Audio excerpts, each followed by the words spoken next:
Muy bien, chicos. Vamos a continuar con las anemias hemolíticas inmunológicas. A ver, vamos a hacer un resumen de cómo vamos a sospechar que estamos frente a una anemia hemolítica primero. A diferencia del resto de las anemias, la característica hemos dicho de las anemias hemolíticas, y no me voy a cansar de mencionar porque si ustedes no toman en cuenta esta clave, va a ser bien difícil que ustedes puedan establecer el diagnóstico de una anemia y obviamente en el examen no les va a ir bien y más adelante no les va a ir bien, obviamente, frente a los pacientes. La característica del síndrome hemolítico o de la anemia hemolítica es que primero hay anemia, aunque siempre hay excepciones, porque puede no haber anemia porque hay un fenómeno compensador, ¿sí?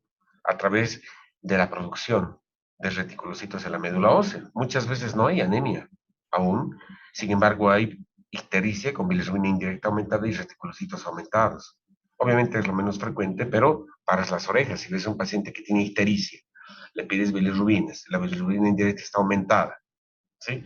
Vas a pensar que es hemólisis, que es Gilbert, que es Krieger-Narr o que es inmadurez hepática. Pero ni en el Gilbert, ni en la esclerosis hepática, ni en el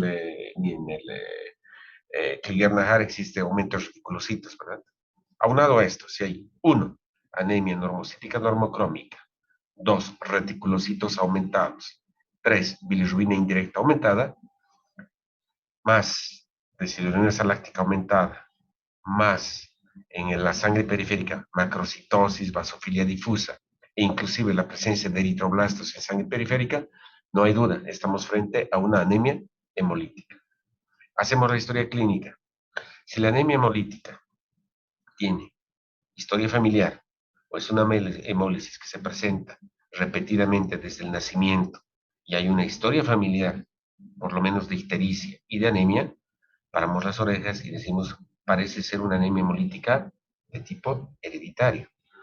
Pero si no existe historia familiar y es un episodio esporádico, o bien son episodios permanentes, pero no tiene ninguna relación con una historia familiar, vamos a pensar que es una hemólisis adquirida. El primer paso que vamos a dar cuando tenemos un síndrome hemolítico, ¿cuál creen que sea?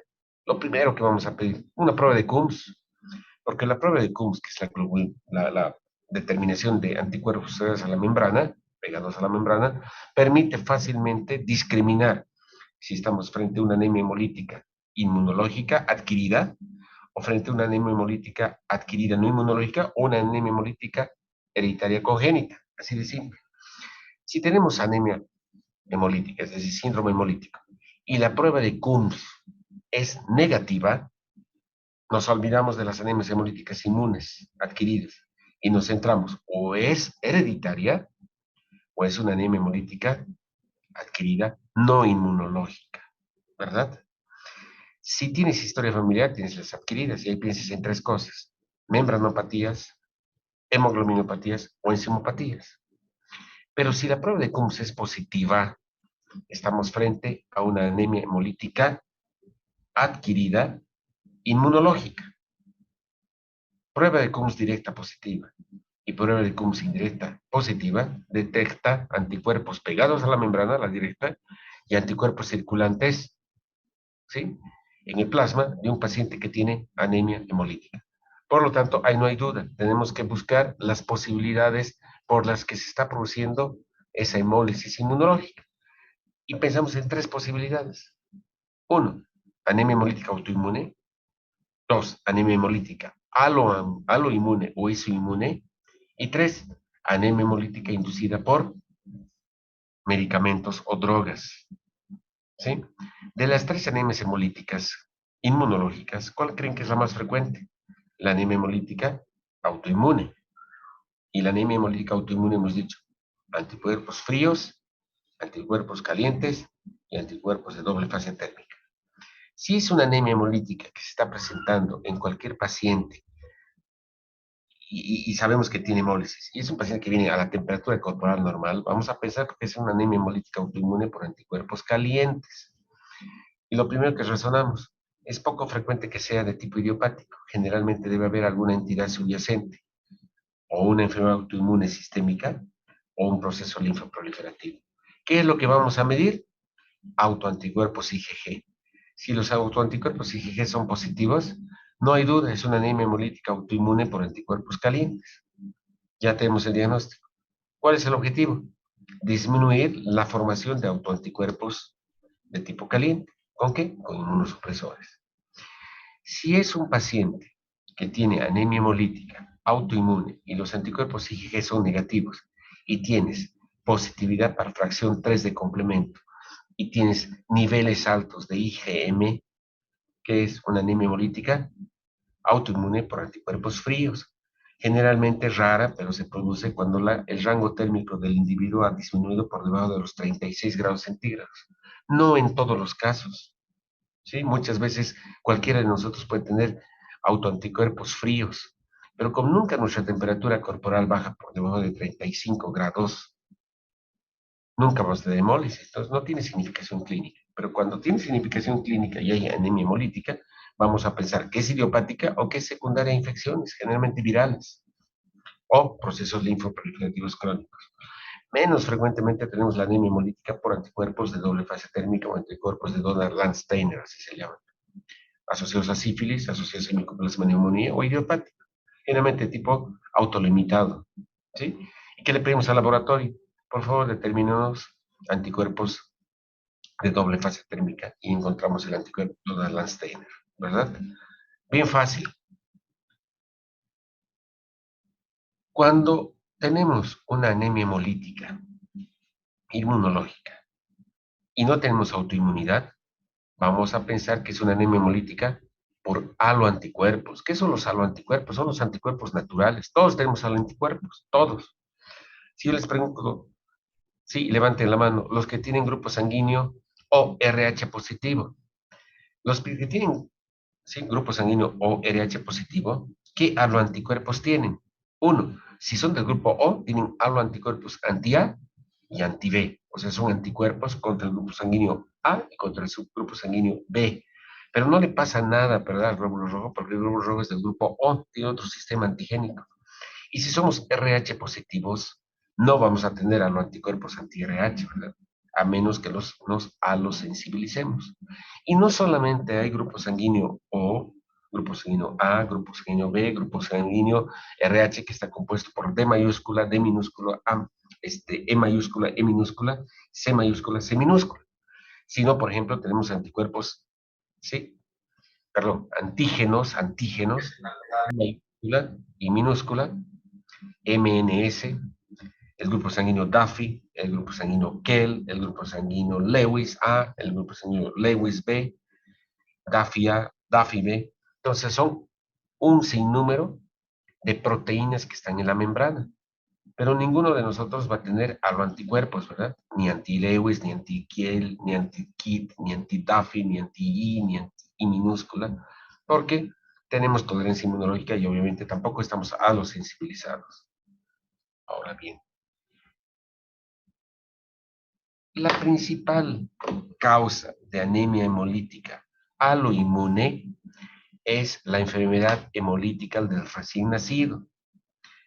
La enfermedad hemolítica del recién nacido, chicos, es una enfermedad, ¿sí?, o es una hemólisis adquirida, aloinmune, extracorpuscular, aguda, ¿sí? A ver, primero, es una anemia hemolítica, ¿sí? Aunque tengas horas de vida, es adquirida, porque no naces con anemia hemolítica.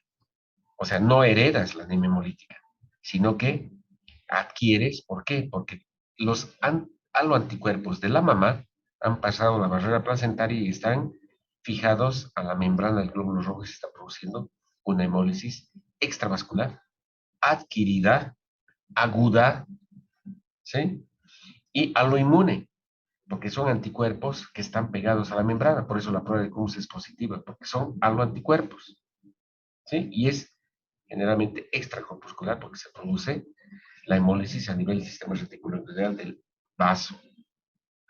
Ahora, una pregunta, por ejemplo, de examen que yo les puedo hacer. ¿Cómo pueden ustedes establecer el diagnóstico diferencial en un recién nacido que tiene anemia, que tiene reticulocitos aumentados, que tiene bilirrubina indirecta aumentada y que sospechan anemia hemolítica del recién nacido versus anemia hemolítica del recién nacido, pero el tipo hereditario. ¿Cómo podrían hacer el diagnóstico diferencial? Porque así sea un recién nacido chiquitito, de 2 horas de vida, está histérico, ¿sí? Y está anémico, y tiene reticulocitos aumentados, y al mismo tiempo tiene eritroblastos circulantes, tiene macrocitosis. ¿Cómo podemos establecer el diagnóstico diferencial? Súper fácil. La anemia hemolítica del recién nacido, que es de tipo adquirido extracorpuscular, es inmunológica. Por lo tanto, si nosotros le pedimos a ese recién nacido una prueba de Coombs directa, siempre es positiva. Pero si ese recién nacido que tiene hemólisis, le pedimos una prueba de Coombs directa y es negativa, no es una anemia hemolítica recién nacido aloinmune. Probablemente es una anemia hemolítica congénita severa, una talasemia beta, una anemia de células falciformes, una hemoglobinopatía por persistencia de hemoglobina fetal en niveles altos, una membranopatía asociada, ¿verdad? Una liptocitosis hereditaria severa. Entonces se dan cuenta cómo la prueba de Coombs es fundamental simplemente para hacer el diagnóstico diferencial. Y los pediatras también pueden hacer el diagnóstico diferencial entre anemia hemolítica de otras causas de ictericia neonatal, porque tú puedes tener una anemia, puedes tener ictericia con bilirrubina indirecta aumentada, pero sin anemia. En la anemia hemolítica siempre va a haber anemia y va a haber reticulocitos aumentados, pero a veces ven al recién nacido histérico y dicen, que venga el hematólogo para saber si hay hemólisis. ¿Cómo va a haber hemólisis si no tiene anemia y tiene reticulocitos normales? O muchas veces puede tener anemia y no tener reticulocitos aumentados, reticulocitos normales o reticulocitos bajos, bilirrubina indirecta aumentada. Entonces yo le digo, tal vez es inmadurez hepático, tal vez es un Klinger-Nahar. No por tener bilirrubina indirecta va a ser anemia hemolítica, ¿verdad? ¿Está entendido? Muy bien. La enfermedad hemolítica recién nacido se produce cuando existe una incompatibilidad entre los antígenos eritrocitarios, es decir, proteínas eritrocitarias de la mamá con los del feto. Y el principal ejemplo es la incompatibilidad RH o incompatibilidad D, pero no es la única, ¿sí? Por eso dice el ejemplo clásico es la isoinmunización del antígeno, al antígeno D del sistema RH, porque es el más inmunogénico. Vamos a poner un ejemplo, ¿no? Primero vamos a conocer el sistema RH. El sistema RH es la combinación de 3 proteínas o de 3 antígenos. D mayúscula, D minúscula, C mayúscula, C minúscula, E mayúscula, E minúscula. El que le da la dominancia y la positividad al RH es el antígeno D mayúscula. Podemos tener antígeno D mayúscula homocigota, D mayúscula, D mayúscula, o podemos tener, como en este caso, D mayúscula, D minúscula, y en este caso siempre, ¿sí? El individuo va a ser RH positivo. Pero en algunas ocasiones puede haber el famoso RH débil, D minúscula, pero C mayúscula es E mayúscula. Son otros antígenos que le están dando positividad al grupo sanguíneo RH, pero es un RH débil, ¿sí? Pero no nos vamos a confundir más, eso vamos a llevar al final, o van a llevar eso al final cuando hablen de grupos sanguíneos y de transfusión sanguínea, al final de todas estas clases. Por lo tanto, el sistema RH, todos los que somos RH positivos somos antígeno D mayúscula, ¿sí? Ya sea heterocigota, D mayúscula, D minúscula, o homocigota, D mayúscula, D mayúscula. ¿Cuándo se produce la posibilidad de una anemia hemolítica aloinmune del recién nacido? Por ejemplo, todas las chicas, en realidad la que va a tener el problema es la mujer embarazada y el hijo de la mujer embarazada, ¿verdad? No, nosotros no, los varones no tenemos ningún problema. Por lo tanto, vamos a poner un ejemplo. Hagan de cuenta una de sus compañeras, la Brenda. La Brenda es RH negativa. ¿Qué significa eso? Que el D mayúscula no es D mayúscula, es D minúscula, D minúscula. Por lo tanto, ella es RH negativo y no tiene el antígeno D mayúscula. Por lo tanto, al no tener el antígeno D mayúscula, tampoco tiene anticuerpos anti-D, ¿verdad? Su chico, su futuro esposo, es D mayúscula, es RH positivo, ya sea D mayúscula homocigota o D mayúscula, como en este caso, D minúscula. Por lo tanto, siempre el dominante va a ser que el producto sea D mayúscula positivo, ¿verdad? Porque el D mayúscula, si se dan cuenta, combinándose, o sea, con el D minúscula, siempre va a ser dominante. Por lo tanto, cuando el niño, el feto, ya sea el, ¿sí? tenga antígeno D mayúscula, la mamá es D minúscula, ¿sí? ¿Qué va a pasar?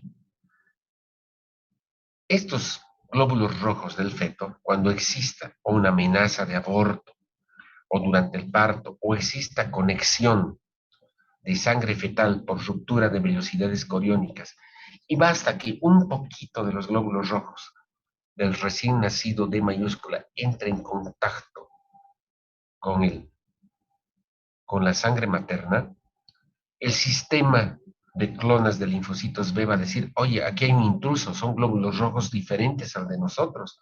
Nosotros somos glóbulos rojos T minúscula, no tenemos antígeno RH, pero aquí hay unos glóbulos rojos intrusos RH positivos. Entonces, ¿qué es lo que ocurre? Inmediatamente las clonas de linfocitos B producen anticuerpos anti-RH.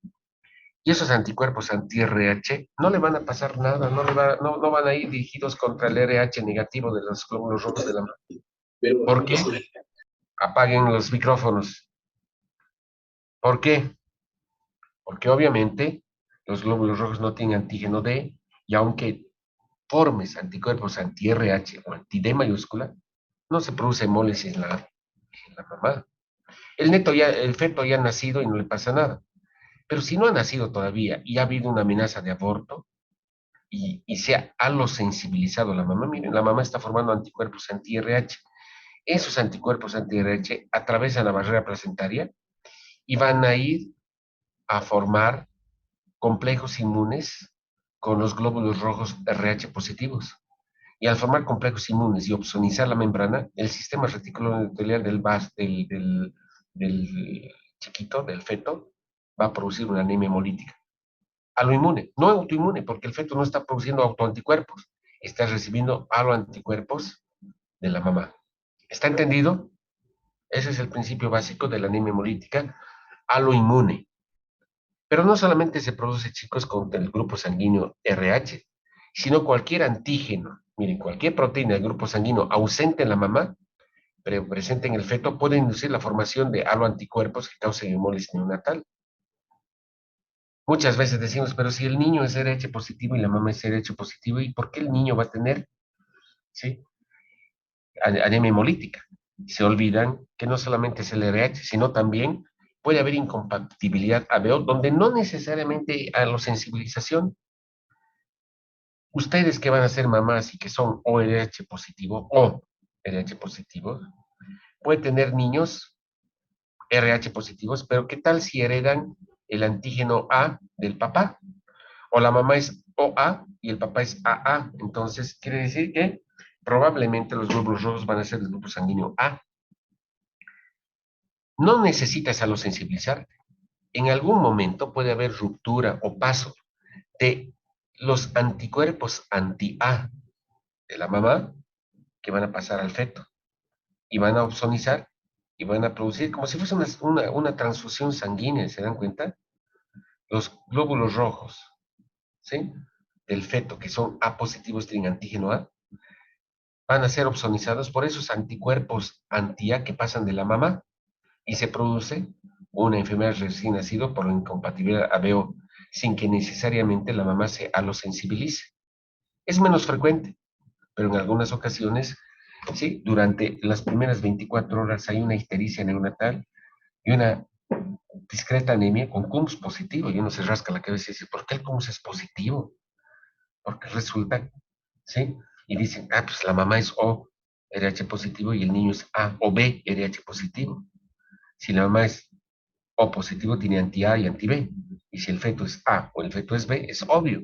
Aquí se está produciendo una anemia hemolítica del recién nacido por incompatibilidad ABO.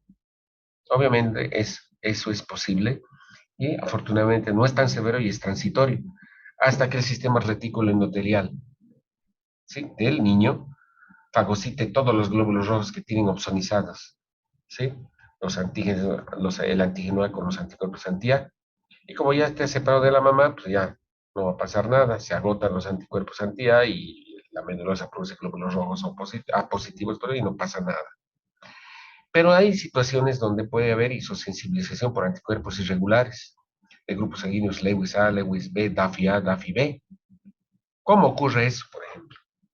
Hagamos de cuenta que es cualquiera de las chicas de aquí del curso, que es ORH positiva, pero resulta que habían sido Lewis A positivos y no sabíamos eso. Resulta que en algún momento sufren un accidente y tienen que transfundirse, ¿sí? Necesariamente. Y no se hace una prueba de compatibilidad previa. Uno dice, por la emergencia, pucha, mi compañera es ORH positivo y yo tengo grupo sanguíneo ORH positivo, le donaré. Cosas rarísimas, ¿no? Ya no se hace eso, pero en algunas situaciones de emergencia se hacía. Y resulta, ¿sí?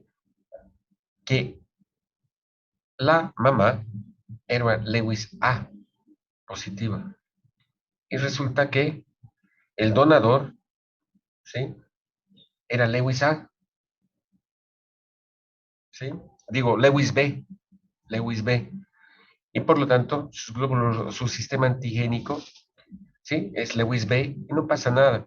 Pero esos glóbulos rojos Lewis B pasan a la mamá, que es Lewis A, y ella tiene anti-Lewis B, va a reconocer esos glóbulos rojos como extraños y se va a los sensibilizar con anticuerpo anti-Lewis B.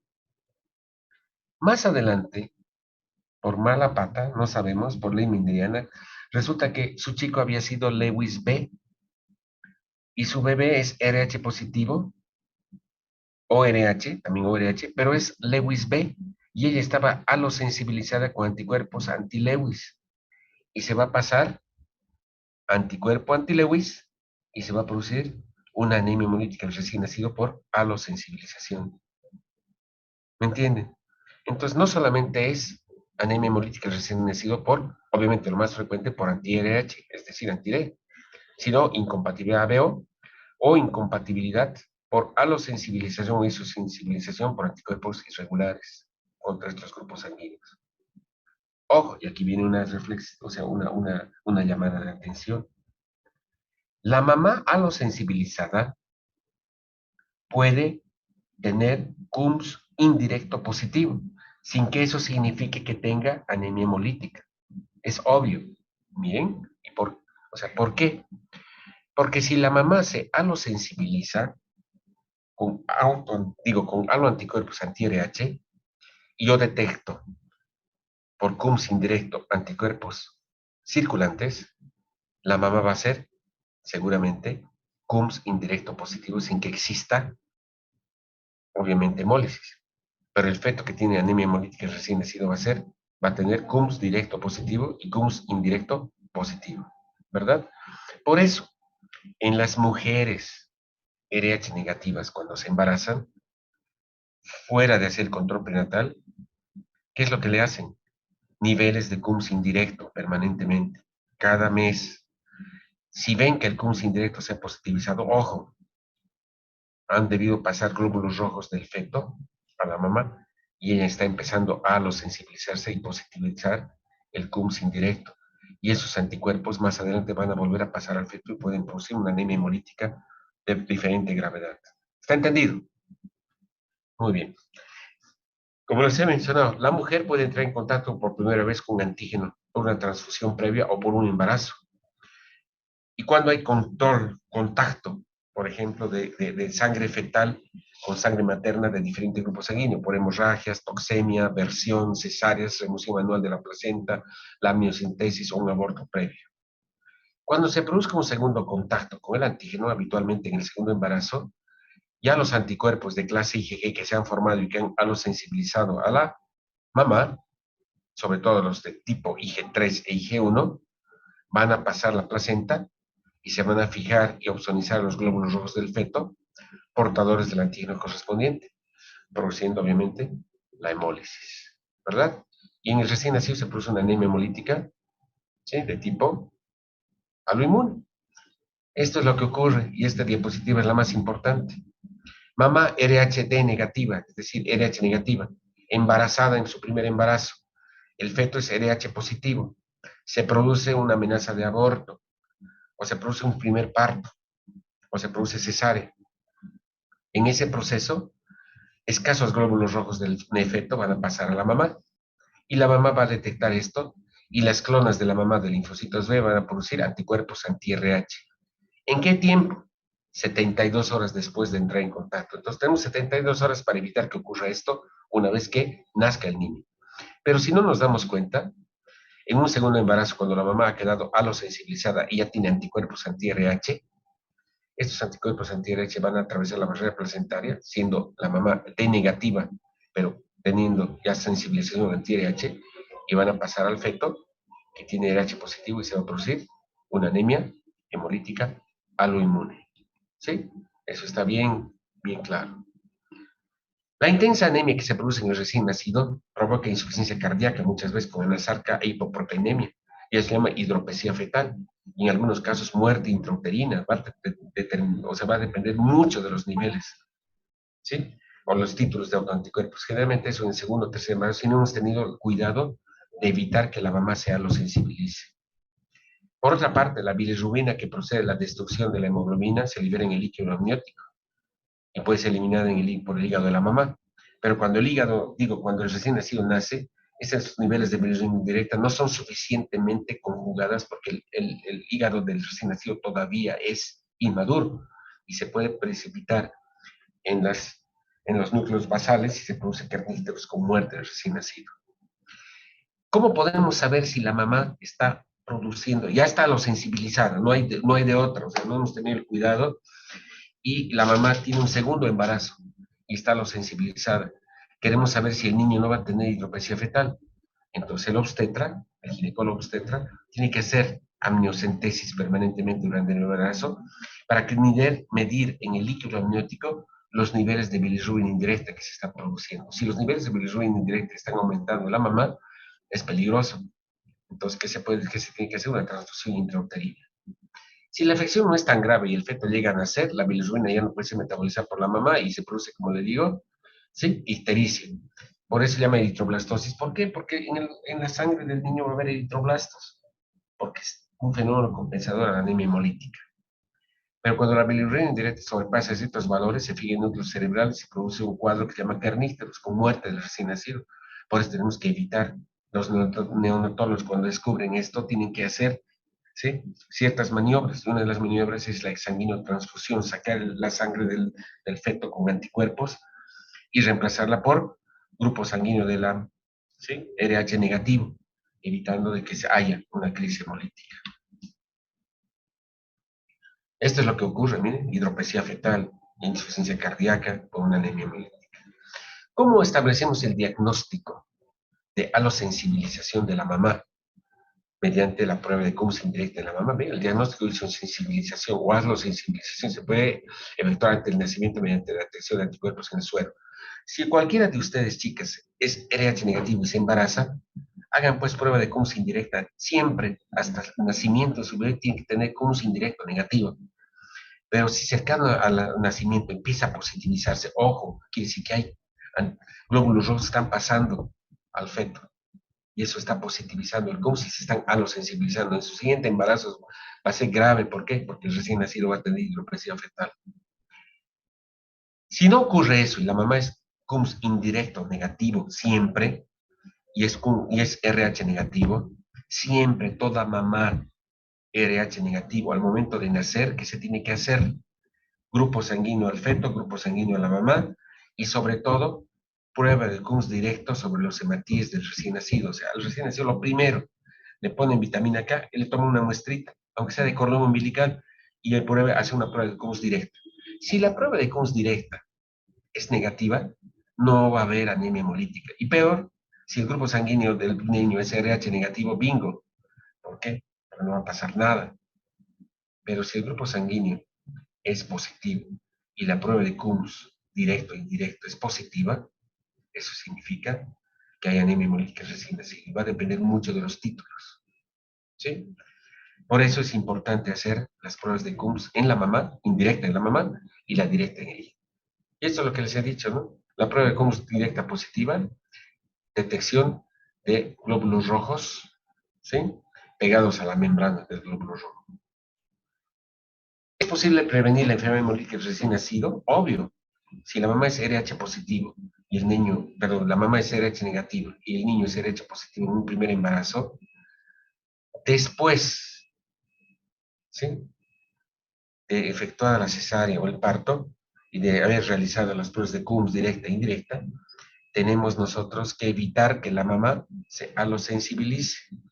¿Es posible prevenir? Obviamente, en primer lugar, toda mamá RH negativa tiene que ser transfundida con glóbulos rojos RH negativos siempre que necesite. Hagan de cuenta, durante cualquiera de ustedes es soltera, no tiene problema y se accidenta y es RH negativo, nunca se les ocurre transfundir con RH positivo por más premura que tengan, porque lo que van a hacer es alosensibilizar a la mamá. Ocurre lo mismo con el varón, ¿no? Solo que nosotros no vamos a tener hijos, simplemente vamos a estar alosensibilizados, pero el problema es que siempre vamos a tener que recibir, si somos RH negativos, y recibimos glóbulos rojos RH positivos y nos alosensibilizamos, las posteriores transfusiones siempre tienen que ser con glóbulos rojos RH negativos. ¿Sí? ¿Cómo prevenimos la aloinmunización materno-fetal después del parto cesárea o después de cualquier evento obstétrico, una amenaza de parto, por ejemplo, o una amenaza de aborto? Mediante una argucia inmunológica que es la inyección de globulina anti-RH a la mamá. ¿Qué significa eso? Si damos 200 o 300 miligramos por vía intramuscular, ya sea después del parto, hasta las 72 horas, ¿qué vamos a hacer? Estamos inyectando globulina anti-RH a la mamá, que son anticuerpos anti-RH. Si han pasado glóbulos rojos RH del feto a la mamá, que es negativa, esta inmunoglobulina anti-RH no le va a pasar nada, no va a opsonizar a los glóbulos rojos RH negativos de la mamá, pero sí va a opsonizar a los glóbulos rojos RH positivos que escasamente han pasado a la circulación de la mamá, ¿verdad? Evitando que las clonas de linfocitos B tengan suficiente tiempo para formar anticuerpos anti-RH, de manera que el sistema retículo integral de la mamá, a esos complejos que se han formado por el ROGAN, la globulina anti-RH que le hemos inyectado y que se ha unido a los glóbulos rojos del feto, que son los invasores, los remueve y evita que se produzca alosensibilización. Entonces, toda mamá RH negativa, aunque tenga prueba de Coombs indirecta negativa y que el producto sea RH positivo, tiene 72 horas para administrar 250 a 300 miligramos de globulina anti-RH. Eso te asegura profilácticamente que no haya habido, ¿sí?, alosensibilización, porque esa argucia inmunológica hace que estos anticuerpos anti-RH pasen y opsonicen esos escasos glóbulos rojos que han pasado a la circulación materna, evitando que las clonas de linfocitos B produzcan alosensibilización. ¿Qué pasa si se ha producido ya la inmunización? O sea, ni modo, ya se ha producido y la mamá quiere volver a embarazarse. Es importante, obviamente, la vigilancia obstétrica durante todo el embarazo, ¿sí? Pero si se produce anemia hemolítica, ¿qué ocurre en el feto? En el feto, obviamente, va a haber hemólisis. Y aquí el tratamiento de la anemia hemolítica recién nacido, dependiendo de la severidad, es fototerapia, fenobarbital y exsanguinotransfusión. ¿Sí? Fototerapia.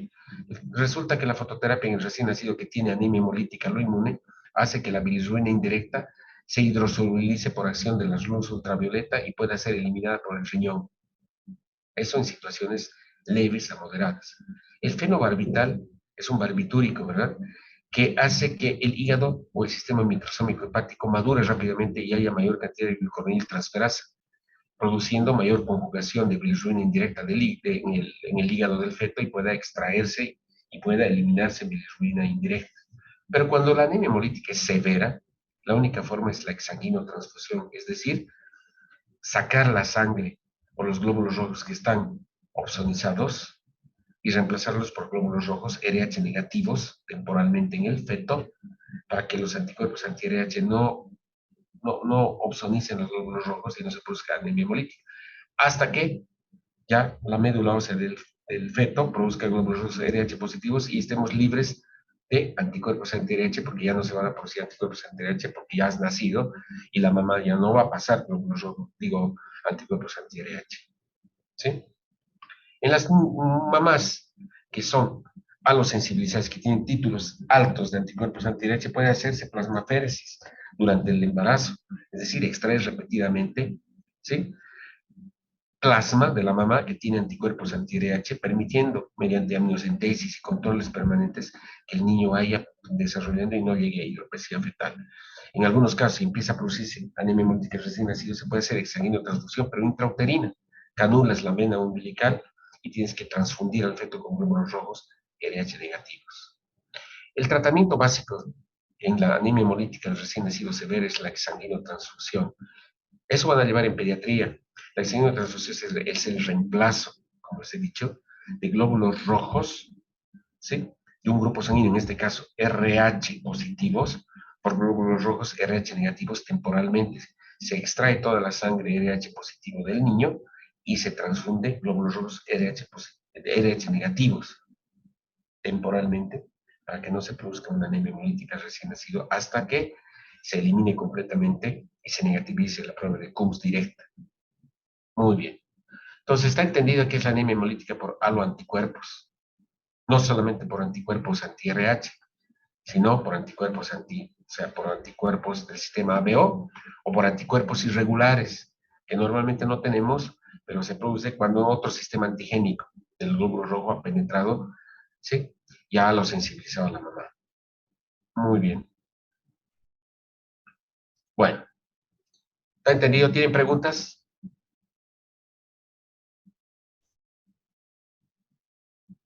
Yo no tienen preguntas de nada.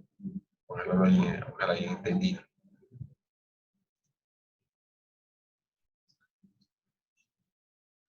¿Preguntas? Pues yo les voy a preguntar todo esto en el examen. Si no tienen preguntas de aclarar ahorita en su examen parcial, si realmente van a tener dudas, y si no, sus dudas, van a estar complicados, chicos. Bueno, vamos a pasar, que esto es bien cortito, y vamos a pasar a las anemias hemolíticas no inmunológicas. Nuevamente, estamos frente a tu paciente que tiene crisis hemolítica, anemia, bilirrubina indirecta aumentada, reticulocitos aumentados, designasia láctica aumentada, pero la prueba de Coombs es negativa. Si la prueba de Coombs es negativa, chao, no es un proceso inmunológico, ni aloinmune ni autoinmune. ¿Sí? Y si es un hombre de 70 años que nunca ha tenido historia familiar y es la primera vez que tiene hemólisis, no vamos a pensar que es una anemia hemolítica Coombs negativo de tipo congénito. Vamos a referirnos a las anemias hemolíticas no inmunológicas. Todas estas, el común denominador es que tienen prueba de Coombs directa negativa. ¿Están viendo la diapositiva? Sí, doctor. La primera de causas. Muy bien. ¿Cuáles son las causas, chicos, entonces, de las anemias hemolíticas no inmunológicas? Inmediatamente, pues, si tienen esto ahí en su disco duro cerebral, es bien fácil, son esquemas. Van a decir, ¿será una anemia hemolítica por fragmentación eritrocitaria? Es obvio. Si el glóbulo rojo se destruye en la circulación, libera hemoglobina. Se está produciendo una anemia hemolítica por fragmentación. ¿Y cuáles son las causas? Las microangiopatías, o sea, alteraciones microvasculares, o alteraciones macrovasculares, o malformaciones cardíacas, ¿verdad? ¿Cuál es el común denominador de este tipo de anemia? La presencia de fragmentos de glóbulos rojos en el frotis de sangre periférica, que se conocen como esquistocitos. O tal vez es un hiperesplenismo, donde el hiperesplenismo se define como el aumento de la actividad macrofágica con disminución de la vida media en fagocitosis de glóbulos rojos. ¿Sí? ¿Cuál es la principal causa de hiperesplenismo? La hipertensión portal. O bien, anemia hemolítica por agentes físicos, agresión térmica. Están ustedes ahí expuestos a un choque térmico, 50 grados centígrados en el desierto de Sonora, o en el desierto del Sahara, o no necesariamente en el desierto. Han visto las temperaturas elevadas que ha habido ahorita en Canadá, en los Estados Unidos en el verano, o en Europa. ¿Sí? Hay lugares donde han tenido 45 grados. La agresión térmica no solamente produce alteraciones enzimáticas intracelulares, sino lesión, ¿sí?, a nivel de la piel, pues, y ahí están los glóbulos rojos, los capilares. O puede haber lisis osmótica. A ver, ¿Cuándo vamos a poner, cuándo disosmótica? Es bien fácil entender. Resulta que tu abuelito está internado en el hospital Harry Williams. Y resulta que él está recibiendo solución fisiológica. Y se equivoca la enfermera, y en lugar de poner solución fisiológica, le pone una solución de agua destilada. El agua destilada es una solución hipotónica, ¿verdad? Y por lo tanto, eso hace que cambie la osmolaridad del medio interno y se produce gran cantidad de líquido que ingresa a través de la membrana del glóbulo rojo y produce estallido del glóbulo rojo. Por eso es importante reemplazar siempre soluciones isotónicas, no soluciones hipotónicas, porque puedes producir hemólisis. O la radioterapia también puede producir hemólisis por agentes físicos. Infecciones. ¿Qué infecciones especialmente? 3 infecciones intraeritrocitarias. Ahí no están anotadas. Paludismo, Bartonella y Babesia. La bartonelosis, la babesiasis y el paludismo, la malaria, producen anemia hemolítica, pues, anemia hemolítica adquirida no inmunológica. Hemólisis relacionada con trastornos metabólicos como la beta-lipoproteinemia, las dislipidemias, la hipofosfatemia, déficit vitamínico de vitamina E, la enfermedad de Wilson, déficit de ceruloplasmina transportadora de cobre. Entonces, o hemólisis relacionada con sustancias tóxicas, medicamentos, generalmente no medicamentos, sustancias tóxicas, mordedura de serpientes, botox, atrox, hemolicinas, te muerde ahí una víbora, te inyecta hemolicinas, te produce una anemia hemolítica no inmunológica por una sustancia tóxica, ¿verdad? O picadura de algún insecto, hemólisis. ¿Sí? Muy bien, les voy a presentar cómo va a ser su historia, cómo va a ser su examen. A ver, esta es su prima, la prima de uno de ustedes, que es una estudiante femenina de odontología de 23 años de edad, que está mal y va al seguro universitario con 4 de 5 días de evolución por cefalea progresiva, fiebre y fatiga. O sea, uno dice fiebre, fatiga, ¿eh? Oye, COVID. Pero en la sala de emergencia presenta convulsiones y desarrolla hemiplegia izquierda. ¿Se dan cuenta? Convulsiona y se paraliza la mitad. Y uno dice, puede debe ser una embolia cerebral, pero una chica de 23 años debe tener una fibrilación auricular, una reticulada supraventricular con formación de trombos, o tiene algo. Le hacen una tomografía, que es lo primero que se hace, y es normal. Y le piden un hemograma. Oye, y en el hemograma, ¿qué vemos? Hemoglobina de 7 para las orejas. Oye, esta chica está anémica. Ah, pero es chica, debe tener anemia ferropénica. Pero el BGM es 82 y el HCM es 37. Oye, es una anemia normocítica normocrómica. No puede ser una anemia ferropénica. Cuando tenemos una anemia normocítica normocrómica, chicos, ¿qué es lo primero que tenemos que ver? Reticulocitos. Oye, ¿le habremos pedido de reticulocitos? Porque no, aquí el interno no le pide reticulocitos, qué tontera. A ver, veremos sus glóbulos blancos, 8.000 glóbulos blancos, normal. Sus segmentados 68, sus linfocitos 33, sus monocitos 4. No parece haber problemas en ese sentido. ¿Cuántas plaquetas tiene? 23.000 plaquetas. Oye, 23.000 plaquetas. Tiene visitopenia y es una anemia normocítica normocrómica. Medio raro, tal vez tiene algún problema en la médula ósea, ¿no? Pero nos llama la atención que dice que tiene esquistocitos. ¿Qué son los esquistocitos? Son fragmentos de glóbulos rojos de la sangre periférica. ¿No? En una leucemia, en una plasia, no hay esquistocitos. ¿Se acuerdan? Les he dicho, esquistocitos son fragmentos. Creatinina de 5. Lo normal es hasta 1.3. Si la creatinina está en 5, eso quiere decir que tiene falla renal, con una urea de 130. Lo normal de una urea no tiene que pasar de 40. Tiene 4 o 5 veces el nivel de urea. Entonces tiene hiperazoemia, así le llamamos, ¿no?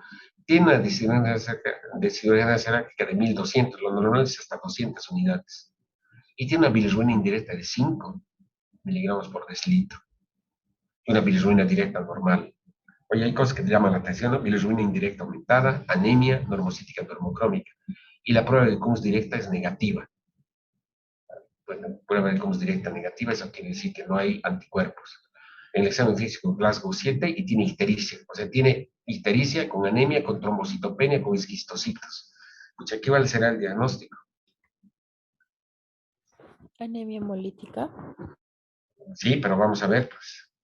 ¿Y por qué las plaquetas están bajas si una anemia hemolítica no tiene que haber, ¿sí? Plaquetas bajas, no sé. Vamos a ver, vamos a ver. Este es un varón de 56 años, es tu tío, el tío de una de ustedes, que acude por dolor de cabeza, vértigo, y no está pudiendo caminar y tiene temblor. Está bien pálido. tiene diarrea persistente y fiebre. Uno dice, bueno, ya debe tener pues, una salmonelosis, pero está. Y tiene periodos de confusión e irritabilidad. Entonces piensan que por la fiebre, por la confusión e irritabilidad tiene una meningitis, le hace una punción lumbar y es normal. Y trae informe de una clínica. Resulta que ha venido aquí a la clínica Los Olivos y se ha escapado y se ha ido con ustedes a la clínica, al Hospital Viedma, y tú estás de interna, ustedes están de internos, ¿sí? O están de alumnos ahí rotando. Y de repente dicen, a ver, mostrame ese hemograma, y como son expertos ya en leer hemogramas, dicen, a ver, 9 de hemoglobina, oye, tiene anemia, hematocrito de 30. Y es una anemia normocítica, normocrómica, BGM 90 y HM 27. Tiene 12.000 glóbulos blancos, ¿sí? Con segmentados 69% y linfocitos 32%. ¿No? Tiene un poquito de leucocitosis. Tiene 17.000 plaquetas. Oye, te llama la atención, tiene reticulocitos del 15%. Como tiene anemia y tiene plaquetas bajas, dice, ha debido sangrar, pero no hay datos de sangrado, ¿no? En ningún momento. O sea, no hay sangrado. Y tiene eritroblastos 2%. Y tiene glóbulos rojos fragmentados que llaman esquistocitos. Y tiene un CUMS directo negativo. En la sala de emergencia tiene respiración de Kussmaul, que es una respiración acidótica. No orina, no está orinando en la primera hora, está oligúrico y presenta convulsiones. Y rápidamente van corriendo a la UTI para el ingreso, solo que el médico de la UTI, el intensivista, dice, oye, ¿por qué me estás trayendo a este paciente? A ver, ¿qué estás sospechando? ¿Qué posible diagnóstica tienes? Bueno, así les voy a tomar el examen, chicos. Así van a ser los casos clínicos y les voy a poner qué posibilidad diagnóstica tienen. Y si no le achuntan, tu paciente se puede morir. Ahí, en el siguiente cuadro dice muerte del paciente o firmar certificado de defunción con este diagnóstico. Así que les digo, es para razonar. Muy bien, tenemos esos dos casos, ¿verdad? Esos son casos característicos de lo que se llama anemia hemolítica microangiopática. Y la anemia hemolítica microangiopática es la principal anemia, o sea, anemia adquirida no inmunológica. Se conoce también como púrpura trombocitopénica trombótica o síndrome urémico hemolítico. Su nombre le está diciendo púrpura trombocitopénica trombótica. El común denominador de los otros dos de los casos que les he presentado es que hay trombocitopenia, ¿verdad? Y tienes anemia normocítica normocrómica. Y tienes ictericia con bilirrubina indirecta aumentada. Entonces tienes una púrpura trombocitopénica trombótica. ¿Y trombótica por qué? Porque los microcoágulos, por consumo de plaquetas, han obstruido la microvasculatura y han producido, ¿sí?, anemia hemolítica. Llamada también síndrome urémico hemolítico. ¿Por qué? Porque hay fracaso de la función renal debido a esa microangiopatía. Se llama síndrome de Moskowitz. La pentada clásica que nos hace sospechar en una anemia hemolítica microangiopática, trombocitopenia, anemia hemolítica microangiopática con esquistocitos, signos y síntomas neurológicos, igual cefalea, irritabilidad, convulsiones, insuficiencia renal y fiebre. Se presenta un caso en cada 50.000 o 500.000 admisiones hospitalarias. Esta púrpura trombocitopénica trombótica, chicos, es súper frecuente ahora y esa es la fisiopatología, o sea, ¿no ven? Dicen, se han formado coágulos después de la vacuna de Johnson y AstraZeneca. Es cierto. Ahora hay que incluir dentro de las causas de púrpura trombocitopénica trombótica, escasa y obviamente muy rara, la vacunación con Johnson y AstraZeneca contra COVID, porque inducen la formación de anemia hemolítica microangiopática con formación de microtrombos y trombocitopenia. ¿Sí? Muy bien.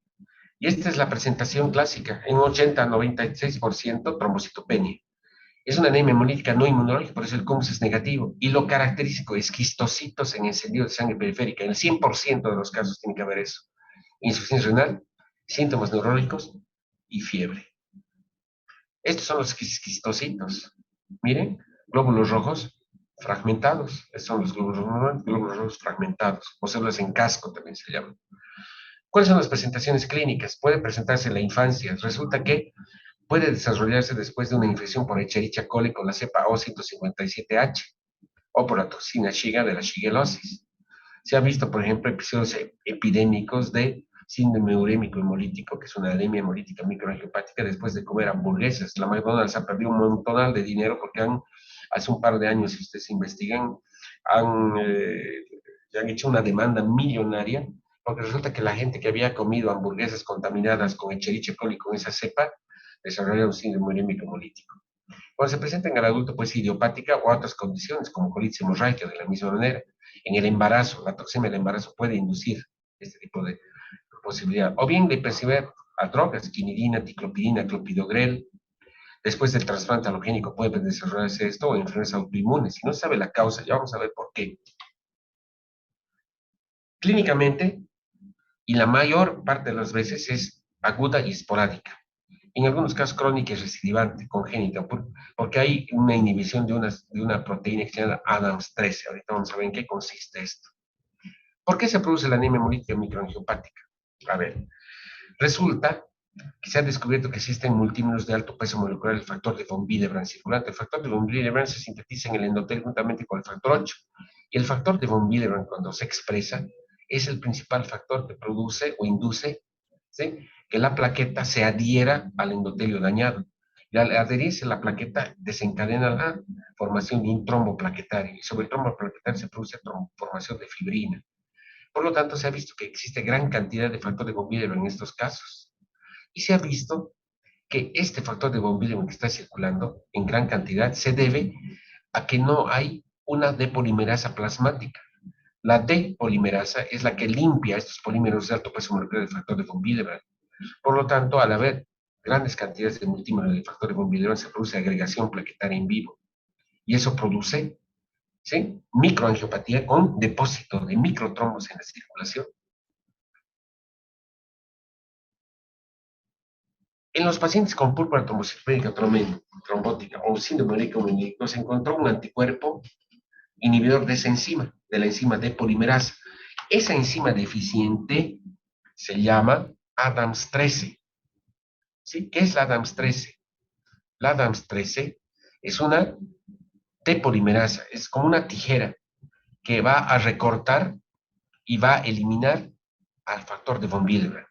El factor de von Willebrand es una molécula de alto peso molecular que se aloja en la colágena subendotelial y que forma puentes entre la colágena y las glicoproteínas plaquetarias cuando se expresa.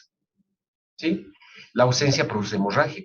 Por eso hay una enfermedad que se llama enfermedad de von Willebrand, bien prevalente.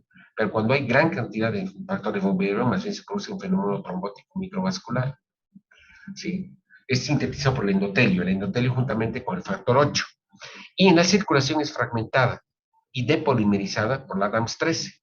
Resulta que en estos pacientes, en forma congénita o en forma adquirida, no hay ADAMS13. Y por lo tanto, al no haber ADAMS13, hay gran cantidad de factor de von Willebrand. La siguiente diapositiva es la más interesante, chicos, porque esa es la que nos permite entender Internet de quinta. Bueno, esta de polimerasa se llama ADAMS13, ¿verdad?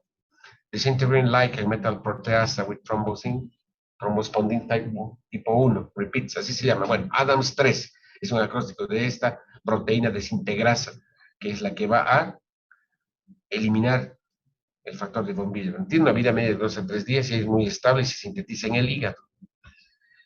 Esta es la estructura del ADAMS3. Lo importante es esta es la base fisiopatológica de la anemia hemolítica microangiopática. Miren, aquí está el endotelio. Debajo del endotelio están estos hilos, ¿verdad? Este es el factor de von Willebrand. Aquí está, factor de von Willebrand. Resulta que este factor de von Willebrand se expresa cuando hay daño endotelial o se expresa permanentemente. Cuando hay un poquito de daño endotelial, ya sea por toxinas, por medicamentos, etcétera, etcétera, se expresa y empieza a entrar en la circulación estos multímeros de factor de von Willebrand. ¿Y qué hace el factor de von Willebrand? Es el ligando, es el que atrae las plaquetas y hace que las plaquetas se agreguen. ¿Por qué? Porque las plaquetas tienen en su membrana una glicoproteína que se llama glicoproteína 1B9 que se une al factor de von Willebrand. Y si las plaquetas se unen al factor de von Willebrand, aquí se va a producir un gran trombo plaquetario inicialmente y luego trombos de fibrina. Para que no se produzca esto, que hay una tijera. ¿Qué se llama esa tijera? ADAMS13. La ADAMS13 está cortando los multímeros de alto peso molecular y está permanentemente liberando, ¿no?, y degradando el factor de von Willebrand y evitando que se produzca agregación plaquetaria. Si no hay ADAMS13, ya sea porque congénitamente no hay ADAMS13 o porque se ha visto que por alguna razón hay un anticuerpo anti-ADAMS13. Ojo, no es una anemia hemolítica inmunológica porque no hay anticuerpos contra los glóbulos rojos, pero que hay una base inmunológica porque puede haber un autoanticuerpo contra la ADAMS13. La ADAMS13 es una proteína. Si no hay ADAMS13, ¿qué está ocurriendo? No se está degradando el factor de von Willebrand y por lo tanto se está produciendo un fenómeno de hiperadhesión, hiperagregación con formación de trombo plaquetario. Y eso hace que se deposite aquí en el colágeno y en el endotelio un trombo plaquetario. Se están consumiendo plaquetas, por eso hay trombocitopenia. Y es una trombocitopenia trombótica porque está formando un trombo plaquetario. Y cuando el glóbulo rojo quiere pasar por acá, se fragmenta y se produce una anemia hemolítica intravascular adquirida extracorpuscular, ¿verdad? Piensen, anemia hemolítica adquirida. ¿Por qué? Porque uno no nace con esto. Intravascular, porque el glóbulo rojo se está destruyendo dentro de la vasculatura, se está fragmentando. Extracorpuscular, ¿por qué extracorpuscular?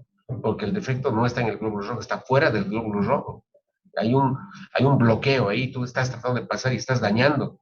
¿Sí? Estás dañando tu auto al tratar de pasar por el bloqueo porque no estás pudiendo pasar. Pero no es porque tu auto esté mal, sino se produce, ¿por qué? Porque hay un agente externo. ¿Sí? Entonces es una anemia hemolítica adquirida, intravascular, aguda, extracorpuscular, ¿verdad? Muy bien. ¿Con qué hay que hacer el diagnóstico diferencial? Obvio, con la púrpura trombocitopenia idiopática autoinmune, porque hay anticuerpos plaquetarios, con la coagulación intravascular diseminada, que es otra de las causas de anemia hemolítica microangiopática, pero en este caso existe consumo de factores de coagulación, aquí no. Con el síndrome de Fisher-Evans, el síndrome de Fisher-Evans es la asociación de anemia hemolítica autoinmune con trombocitopenia inmune. Por eso aquí siempre el CUMS es positivo, porque es una anemia hemolítica autoinmune de tipo caliente. El síndrome de HELP, que también es una microangiopatía trombótica que se presenta con alteraciones de las enzimas hepáticas y anemia hemolítica en el puerperio inmediato, y con el síndrome urémico hemolítico recién nacido, digo, de los niños, no del recién nacido, digo, de los niños, ¿no? De tipo epidémico por consumo de Escherichia coli. ¿Cuál es el tratamiento? Ha habido un cambio dramático en la mortalidad, los pacientes se morían, el 80% de los pacientes se morían, pero ahora el tratamiento es con el recambio plasmático plasmaféresis, con infusión de plasmaféresis congelado. O sea, se retira en los multímeros de alto peso molecular y se inyecta plasma. ¿Qué va a haber en el plasma? ADAMS13. Generalmente se hace un recambio de 1 a 1.5 de volumen plasmático al día en los primeros 3 días. Y se va haciendo un seguimiento del paciente, niveles de densidad láctica y sobre todo el porcentaje de esquistocitos que tiene que disminuir después de ser 0%. Puedes dar metilprednisolona. ¿Por qué? Porque en algunos casos puede haber autoanticuerpos contra la ADAMS13 a esas dosis. La transfusión plaquetaria está total y absolutamente contraindicada. ¿Por qué está contraindicada? Porque si transfundes plaquetas vas a agravar, ¿sí?, el cuadro, porque aunque tengas 17,000 plaquetas, como en el caso que les he presentado, si transfundes plaquetas, las plaquetas van a ir y van a seguir agregándose y van a producir mayor formación de trombos. Por esta contraindicada. A veces transfundes sin saber esto y produce un agravamiento del cuadro del paciente está en terapia intensiva. Esta es la plasmaféresis y es lo que hacemos con los pacientes que tienen púrpura trombocitopénica trombótica. También podemos dar antiagregantes plaquetarios y eso obvio. Si dices, pero si las plaquetas están bajas, ¿por qué voy a dar antiagregantes? ¿Por qué? Porque los antiagregantes van a evitar que se formen trombos plaquetarios, ¿verdad? Y pues da inmunosupresores, rituximab, pues es espectrotomía, son otro tipo de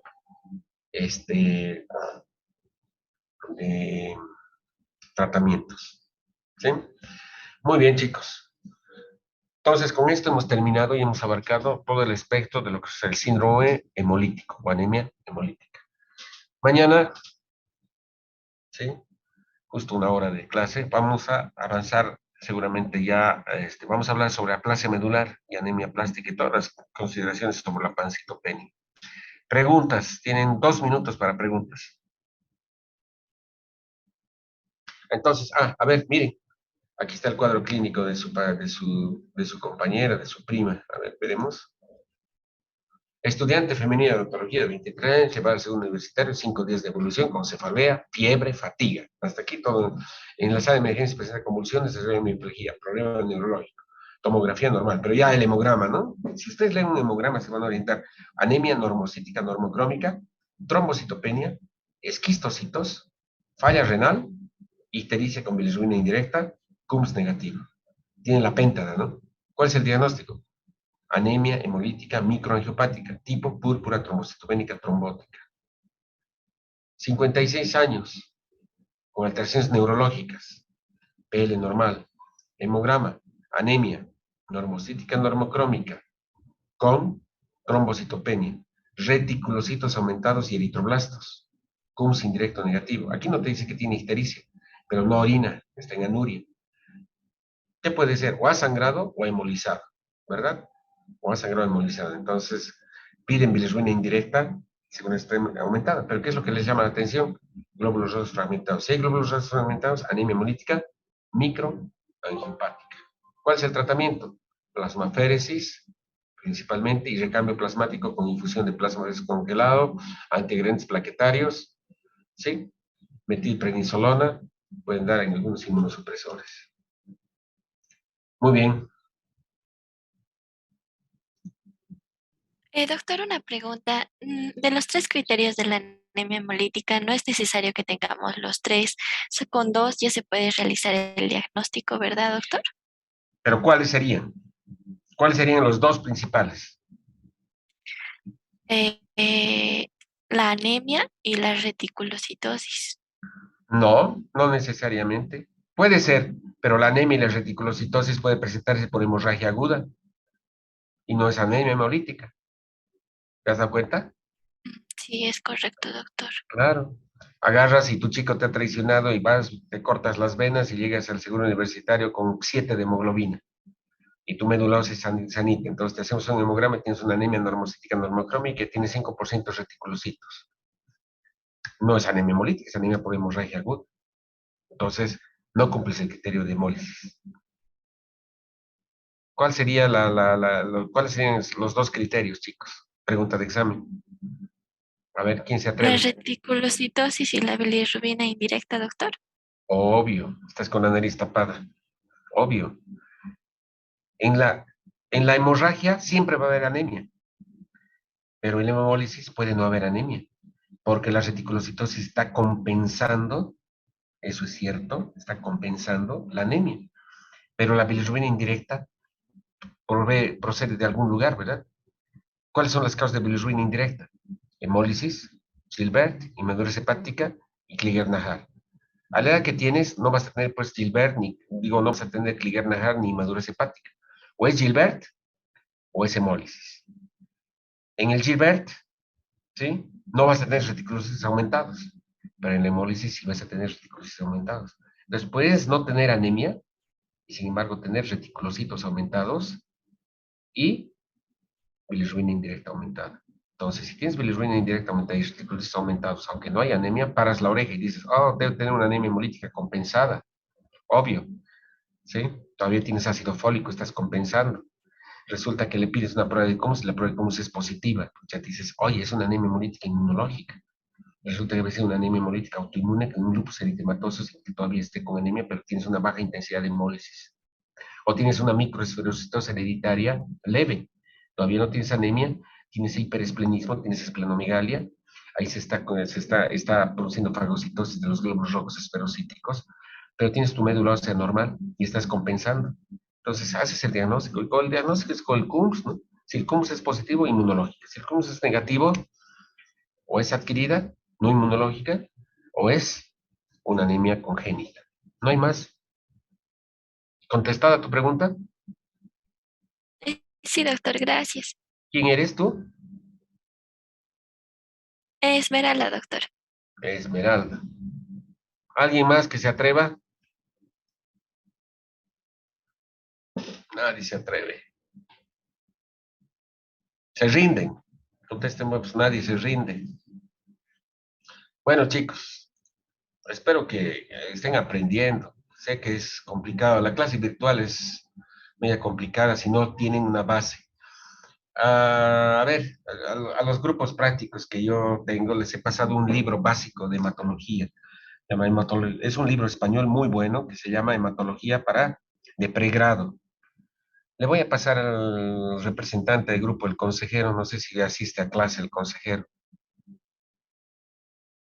Por favor, Pero, Ya, a mi grupo, ahí está la Brenda Cayola, está la Litsi, ella era mi alumna, que era representante, era líder de la manada, ella creo que está, ella es editora de la revista médica. Después, ellas tienen el libro que les he pasado, que les difundan, ¿ya? Voy a volverles a pasar seguramente esta noche o mañana y de manera que puedan ustedes leer. Ese es el libro básico de hematología que tienen que dominar. Y es hematología de pregrado, ¿no? De medicina interna y hematología de pregrado. Bueno, chicos, vayan a seguir leyendo. Nos vemos mañana. Hasta luego. Gracias.